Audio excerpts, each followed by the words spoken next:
क्या मृत्यु ही अंत है या यह सिर्फ एक नया आरंभ? क्या कभी सोचा है कि मृत्यु के बाद आत्मा कहाँ जाती है? क्या स्वर्ग और नरक सच में मौजूद हैं?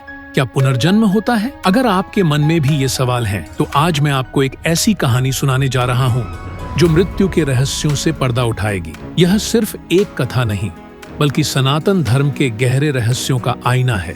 प्राचीन समय की बात है। एक महान आर्षि के पुत्र सत्यवान की कुंडली देखकर एक तपस्वी आर्षि ने भविष्यवाणी की थी कि उनकी आयु बहुत कम है और वह 1 वर्ष के भीतर मृत्यु को प्राप्त होंगे। सत्यवान की पत्नी सावित्री बहुत बुद्धिमान और धर्मपरायण थी।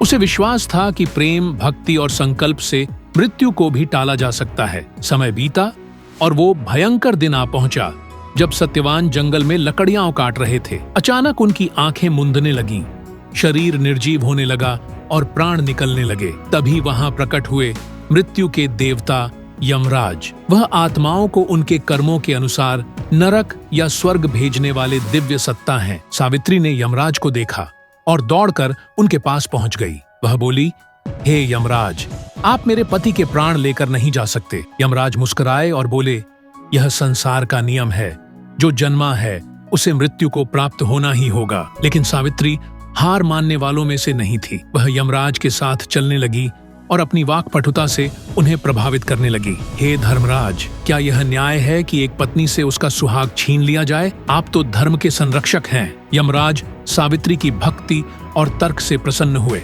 उन्होंने कहा, मैं तुम्हें एक वरदान दे सकता हूँ, जो चाहो मांग लो, बस सत्यवान के प्राण मत मांगना। सावित्री ने चतुराई से कहा, हे यमराज, मुझे यह वरदान दीजिए कि मेरे पति का वंश आगे बढ़े। यमराज ने वरदान दे दिया, लेकिन फिर उन्हें एहसास हुआ कि अगर सत्यवान जीवित नहीं रहेंगे तो वंश कैसे आगे बढ़ेगा। और इस तरह सावित्री की चतुराई ने मृत्यु को भी मात दे दी। यमराज ने सत्यवान को जीवन दान दे दिया। यह कथा केवल एक पौराणिक कहानी नहीं, बल्कि एक गहरा दार्शनिक सत्य प्रकट करती है। सनातन धर्म के अनुसार आत्मा अमर है।